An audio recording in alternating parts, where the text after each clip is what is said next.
கர்த்தருடைய பரிசுத்த நாமத்திற்கு மகிமை உண்டாவதாக. இந்த நாளிலும் உங்களோடு தியானிக்கும்படியாக ஒரு சிறிய தியானத்தை நான் எடுத்து வந்திருக்கிறேன். இந்த நாள் தியானத்தினுடைய தலைப்பு அவருக்கு பயந்தவர்களை விடுவிக்கும் தேவன். அவருக்கு பயந்தவர்களை விடுவிக்கும் தேவன் என்ற ஒரு தலைப்பிலே இந்த நாளிலும் உங்களோடு சிறிது நேரம் அன்புக்குரியவர்களை இதை தியானித்து உங்களுக்கும் ஆசீர்வாதமாக எனக்கும் ஆசீர்வாதமாக மாற்றும்படியாக நாங்கள் தியானிக்க இருக்கிறோம்.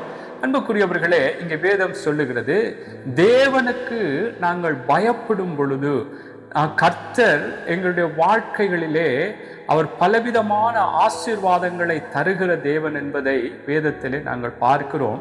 இன்றைய நாளிலும் நாங்கள் பார்க்கிற இந்த தலைப்பின் பிரகாரம் அன்புக்குரியவர்களே, சங்கீத புஸ்தகம் அங்கே 34வது அதிகாரம் 7வது வசனம் இப்படியாக சொல்லுகிறது, கர்த்தருடைய தூதன் அவருக்கு பயந்தவர்களை சூழ பாளையம் இறங்கி அவர்களை விடுவிக்கிறார்.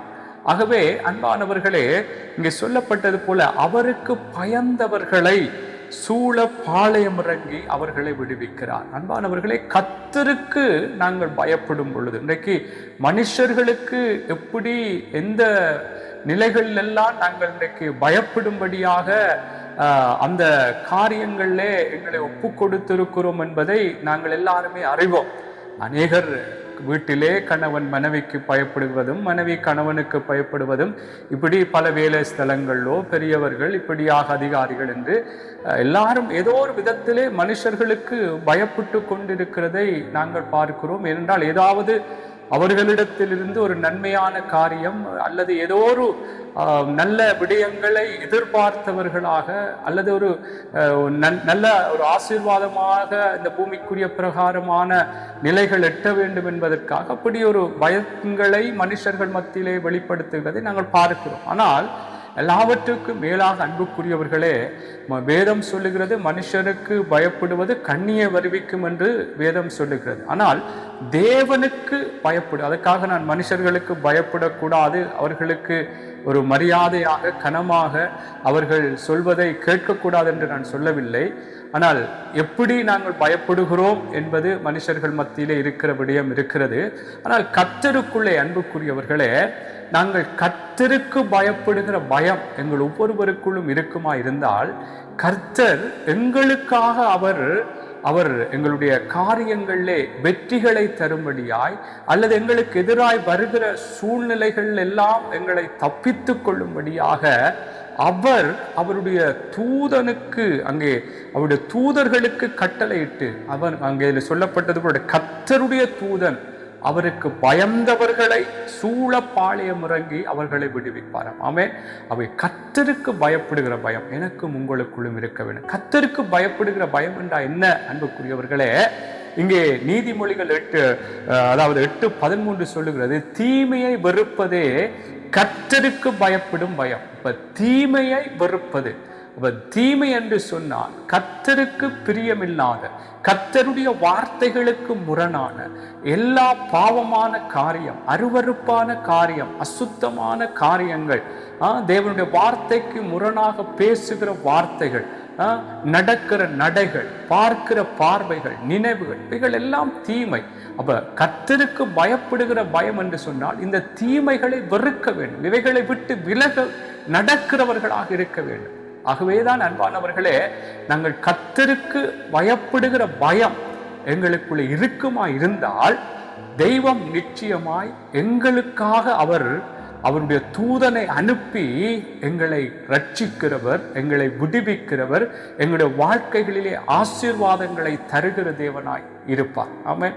அதைத்தான் நான் சொல்லுகிறேன், கர்த்தருக்கு பயப்படுகிற பயம் எங்களுடைய வாழ்க்கைகளிலே விடுதலைகளையும் ரட்சிப்புக்கு ஏதுவான ஆசீர்வாதமான உயர்வுகளையும் எங்களுக்குள்ளே கொண்டு வரும். அது சில வேளைகளிலே இந்த பூமியிலே பலவிதமான காரியங்கள் எங்களுக்கு எதிராக எழும்பும் பொழுதும், பலவிதமான மக்களுடைய போராட்டங்களோ பிரச்சனைகளோ வேலையிடங்களிலோ அன்பானவர்களே எப்படியான நிலைகளிலே எங்களுக்கு எதிராக காரியங்கள் எழும்பினாலும் நாங்கள் கர்த்தருக்கு பயப்படும் பொழுது, கர்த்தர் என்ன சொல்லுகிறாரோ அவருடைய வார்த்தையின் பிரகாரம் நாங்கள் வாழும் பொழுது, அவருடைய வார்த்தையின் பிரகாரம் எங்களுடைய வாழ்க்கைகளை நாங்கள் அமைத்து கொள்ளும் பொழுது மனுஷர்களை என்ன எங்களுக்கு செய்வார்கள், மனுஷர்கள் எங்களை அடித்து நொறுக்கி விடுவார்களா அல்லது எங்களை இல்லாமல் பண்ணி விடுவார்களா என்று மனுஷர்களுக்கு கர்த்தருடைய வார்த்தைக்கு முரணாக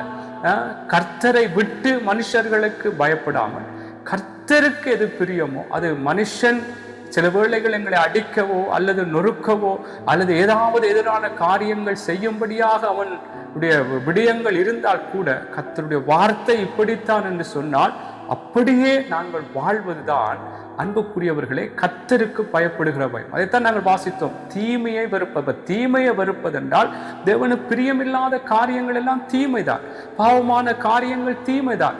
ஆமென். இப்படி அன்புக்குரியவர்களே கர்த்தருடைய வார்த்தைக்கு முரணாக இதெல்லாம் வருகிற அவைகள் தீமை. ஆகவே நாங்கள் மனுஷனை பிரியப்படுத்த வேண்டும் என்று சொல்லி நாங்கள் ஆண்டவருடைய வார்த்தைக்கு முரணாக நாங்கள் செயற்படுவோமாயிருந்தால் அது தீமை. அப்ப தீமையை நாங்கள் வெறுக்காவிட்டால் கர்த்தருக்கு பயப்படவில்லை. கர்த்தருக்கு பயப்படவில்லை என்றால் கர்த்தர் எங்களை ரட்சிக்க மாட்டார். எங்களுடைய காரியங்களை ஒரு ஆசீர்வாதமான விடுதலையான காரியங்களை கர்த்தர் எங்களுக்குள்ளே கட்டளையிட மாட்டார்.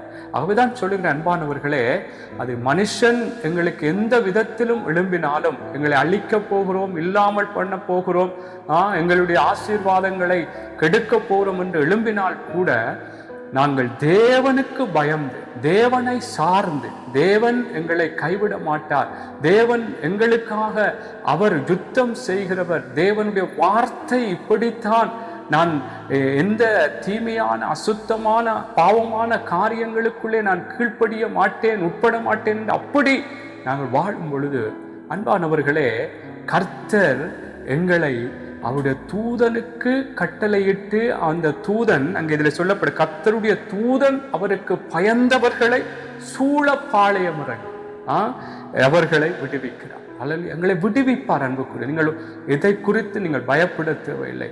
ஆமென். எந்த நிலையிலும் கூட அன்புக்குரியவர்கள் நான் சொன்னது போல இப்படிப்பட்ட ஒரு போராட்டமான சூழ்நிலை வந்தாலும் கர்த்தருக்கு பயந்து, அதாவது அவருக்கு பிரியமான வழிகளிலேயே நடந்து அவரையே சார்ந்து நீங்கள் வாழுங்கள். கர்த்தர் நிச்சயமாய் உங்களை உயர்த்துவது அவருடைய வார்த்தை வாக்குத்தத்தம். ஆமென். பாருங்கள், நான் சில உதாரணங்களை சொல்லுகிறேன். உங்களுக்கு தெரியும், சாத்ராக், மேஷாக், ஆபேத்நேகோ இந்த 3 வாலிபர்கள், தானியேலை குறித்தும் நான் சொல்லுகிறேன். இந்த 4 பேரும் தேவனுடைய பிள்ளைகளை எப்படி அவர்கள் கர்த்தருக்கு பயந்து அங்கே அந்த பாபிலோன் அந்த தேசத்திலே நேபுகாத் நேச்சார் நிலைநிறுத்தின அந்த பொற்சிலையை அங்கே வணங்கும்படியாக அந்த ராஜா சொல்லுகிறான். ஆனால் இவர்கள் சொல்லுகிறார், நாங்கள் வணங்க மாட்டோம், நாங்கள் ஆராதிக்கிற தேவன் அவர்தான் தேவன், அவர் எங்களை விடுவிப்பார், இதை நாங்கள் வணங்க மாட்டோம், அவர்தான் எங்களுடைய தேவன் என்று சொல்லி அந்த ராஜா சொல்லுகிறான், இந்த பொற்சிலையை வணங்காவிட்டால் உங்களை அக்னி சூளையிலே போடுவேன் என்று. அவங்க சொல்லுகிறார், நீ என்னை அக்னி சூளையிலே போட்டாலும் பரவாயில்லை, நாங்கள் ஆராதிக்கிற தேவன் தான் தேவன், அவர் எங்களை விடுவிப்பார், விடுவிக்காமல் போனாலும் அவர்தான் தேவன், அவர்தான் ஆராதனைக்குரியவர் என்று சொல்லி அன்பானவர்களே கர்த்தருக்கு பிரியம் எதுவோ அதைத்தான் அவர்கள் சார்ந்து அன்பானவர்களே அந்த மிரட்டல் மத்தியிலும் கூட கர்த்தருக்குள்ளாக அந்த தீமையை வெறுத்து அவர்கள் நடந்தார்கள். அந்த ராஜா அங்கே பல தடவை அவர்களை எப்படியாவது இந்த சூளையிலே, அதாவது அவருடைய அந்த பொற்சிலையை வணங்க வேண்டும் என்று சொல்லி அவன் எத்தனித்த பொழுதும் இவர்கள் வணங்கவில்லை. ஆனாலும் அன்புக்குரியவர்களை இவர்களை அக்னி சூளையிலே தூக்கி போட்டான்.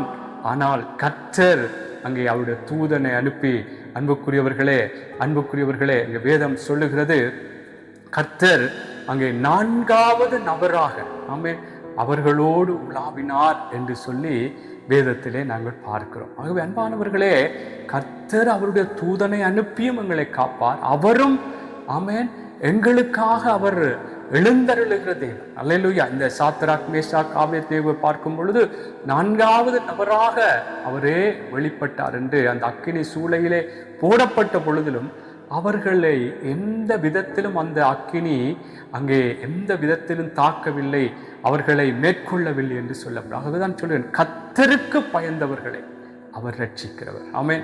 அவர் விடுவிக்கிறவர், அவர் பாதுகாக்கிறவர். அன்பானவர், ஆகவேதான் சொல்ல எந்த சூழ்நிலையிலும் கர்த்தருக்கு பயந்திருங்க. கர்த்தருக்கு பிரியமானது என்னவோ அதையே செய்து கொண்டு நடவுங்கள். கர்த்தர் பெரிய அற்புதமாக எங்களை ஆசீர்வதித்து எங்களை உயர்த்துவார். இதனாலே அன்புக்குரியவர்களை நீங்கள் பார்ப்பீர்களா இருந்தால் இந்த சாத்ராக் மேஷாக் ஆபேத்நேகோ அப்படியா வைராக்கியமா இருந்த பொழுது தானியேல் 3வது அதிகாரம் 28, 29, 30 இப்படி சொல்லுகிறது. அப்பொழுது நேபுகாத்நேச்சார் வசனித்து சாத்ராக் மேஷாக் ஆபேத்நேகோ என்பவருடைய தேவனுக்கு ஸ்தோத்திரம். பாருங்க, அந்த ராஜாவே சொல்லுகிறார், இவர்களை வணங்க வேண்டும், இல்லைன்ற அக்கினி சூழலை போடுவேன் என்றெல்லாம் அந்த வெறுட்டின அந்த ராஜா போட்ட அந்த ராஜாவே சொல்லுகிறான், இவர்களுடைய தேவன் தான் தேவன் என்று சொல்லி என்பவருடைய தேவனுக்கு ஸ்தோத்திரம். அவர்கள் தங்களுடைய தேவனை தவிர வேறொரு தேவனையும் சேவித்து பணியாமல் அவரையே நம்பி ராஜாவின் கட்டளையை தள்ளி தங்கள் சரீரங்களை ஒப்புக் கொடுத்ததினால் அவர் தமது தூதனை அனுப்பி ஆமென் தம்முடைய தாசரை விடுவித்தார் என்று சொல்லப்படுகிறது. அல்லேலூயா, அல்லேலூயா. 29 சாத்ராக் மேஷாக் ஆபேத்நேகோ என்பவருடைய தேவனுக்கு விரோதமாய் தூசண வார்த்தையை சொல்லுகிற எந்த ஜனத்தானும் எந்த யாதியானும் எந்த பாசைக்காரனும் துண்டித்து போடப்படுவான், அவன் வீடு எரிக்கலமாக்கப்படும் என்று என்னாலே தீர்மானிக்கப்படுகிறது. இவ்விதமாய் ரட்சிக்கத்தக்க தேவன் வேறொருவரும் இல்லை என்றான். பின்பு ராஜா சாத்ராக் மேஷாக் ஆபேத்நேகோ என்பவர்களை பாபிலோன் தேசத்திலே உயர்த்தினார். அன்பானவர்களை பாருங்கள், எப்படி உயர்வு வந்தது? கர்த்தருக்கு பயந்து ஆமென் அந்த ராஜாவின் கட்டளையை தள்ளி அங்கே கர்த்தருக்கு பயந்து கர்த்தருக்கு என்ன பிரியமோ அதையே அவர்கள் சொல்லி வாழ்ந்தார்கள். அன்பானவர்களே, எதிராக சூழ்நிலை வந்தாலும் கர்த்தர் அந்த சூழ்நிலையில் இருந்து அவர்களை ரட்சித்தார், பாதுகாத்தார். இதே போல தானியேலை குறித்து நாங்கள் பார்க்க முடியும். தானியேலும் அங்கே தேவனுக்கு விரோதமான ஒரு காரியத்தை செய்யும்படியாய் தேவனை நோக்கி ஜெபிக்காதபடி தேவனை நோக்கி வேண்டிக் கொள்ளாதபடிக்கு அங்கே தீர்மானம் பண்ணி அதை மீறுகிறவர்கள் சிங்கக்கவியிலே போடப்படுவார்கள் என்று சொன்ன பொழுதிலும் அங்கே தேவனுக்கு எது பிரியமோ அதையே அந்த தீர்மானம் அவர்கள் அந்த பாபிலோன் தேசத்திலே இந்த அதிகாரிகளால் எடுக்கப்பட்டது. இந்த ராஜாவிடத்தில் தான் என்ன வேண்டுதல் விண்ணப்பமா இருந்தாலும் சொல்ல வேண்டும், அதை தவிர வேறு எங்கும் விண்ணப்பிக்க கூடாது என்று சொல்லி ஒரு தீர்மானம் பண்ணி அங்கே அதை மீறுகிறவர்கள் சிங்கக்கவியிலே போடப்படுவார் என்று சொன்ன பொழுதிலும் தானியேல் தேவனுக்கு பிரியமானபடி அவன் 3 வேளையும் கர்த்தரை நோக்கி அங்கே ஜெபித்தான். இந்த கட்டளைகள் இந்த தீர்மானங்கள் எல்லாம் அவன் அறிந்திருந்தான். ஆனால் தேவனுக்கு பயந்து தேவன்தான் என்று சொல்லி இந்த காரியங்கள் எந்த விதத்திலும் மனுஷ பயமுறுத்தல்கள் தேவனை விட்டு விலத்தக்கூடாது என்று சொல்லி தேவனை சார்ந்து அவன் அன்புக்குரியவர்களை செயற்பட்டான். ஆனால் இங்கே சிங்கக்கவியிலே அவனை போட்டார்கள். அங்கே சிங்கங்கள் அவனை ஒன்றும் செய்யவில்லை. ஆமென். அன்புக்குரியவர்களை, ஏனென்றால் கர்த்தர் அவருக்கு பயந்தவர்களை அவர் ரட்சிக்கிறவர். அல்லேலூயா, அல்லேலூயா. சிங்கங்களுடைய வாயை கர்த்தர் கட்டி போட்டார் என்று சொல்லப்படுகிறது. ஆமென். பாருங்கள் அன்புக்குரியவர்களே, தானியேலை காப்பாற்றின தேவன், ரட்சித்த தேவன். சாத்ராக் மேஷாக் ஆபேத்நேகோ கர்த்தருக்கு பயந்தார்கள். தேவனுக்கு பிரியம் என்ன என்று சொல்லி அவர்கள் தங்களை ஒப்பு கொடுத்து வாழ்ந்தார்கள். அவர்களை ரட்சித்தார், அவர்களை உயர்த்தினார். இந்த தானியேலை கூட சில வசனங்களை சொல்லி நான் முடிக்கிறேன். பாருங்கள், 6வது அதிகாரம் 22 இருந்து பாருங்கள். சிங்கங்கள் என்னை சேதப்படுத்தாதபடிக்கு தேவன் தம்முடைய தூதனை அனுப்பி அவைகளின் வாயை கட்டி போட்டார்.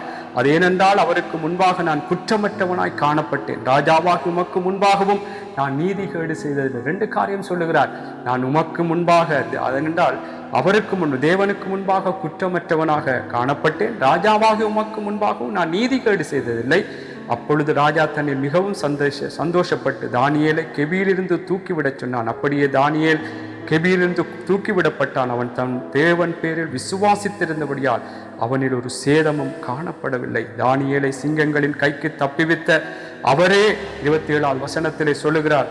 தரியு ராஜா தானியேலை சிங்கங்களின் கைக்கு தப்பிவித்து அவரே தப்புவிக்கிறவர், ரட்சிக்கிறவர், வானத்திலும் பூமியிலும் அடையாளங்களையும் அற்புதங்களையும் செய்கிறவருமாய் இருக்கிறார் என்று எழுதினார்.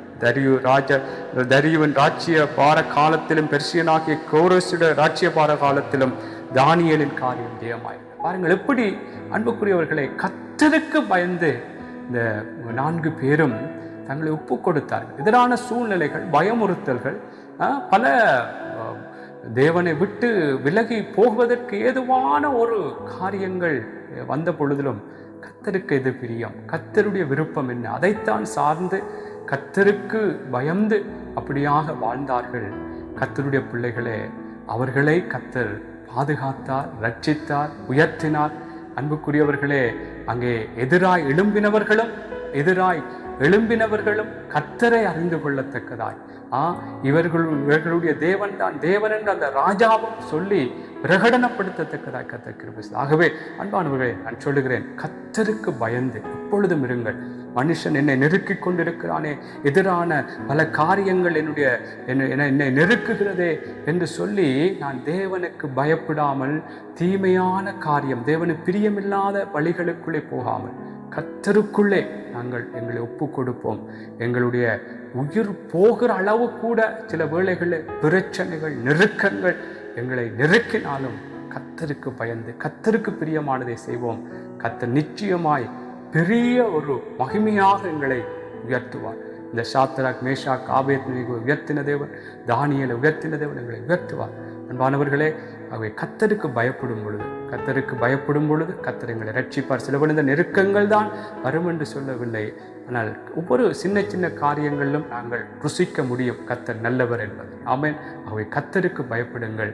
கர்த்தர் நிச்சயமாக அவர் எங்கள் ஒவ்வொருவரை விடுவிக்கிறவராய், ஆசீர்வதிக்கிறவராய், ரட்சிக்கிறவராக அவருடைய தூதனுக்கு கட்டளையிட்டு அவர் எங்களை இன்னுமாக ஆசீர்வதித்து நடத்துவார், உயர்த்துவார். அவரே எங்களுக்காக எழுந்தருள். ஆமென். கர்த்தர் உங்களை ஆசீர்வதிப்பார். ஆமென். ஆமென்.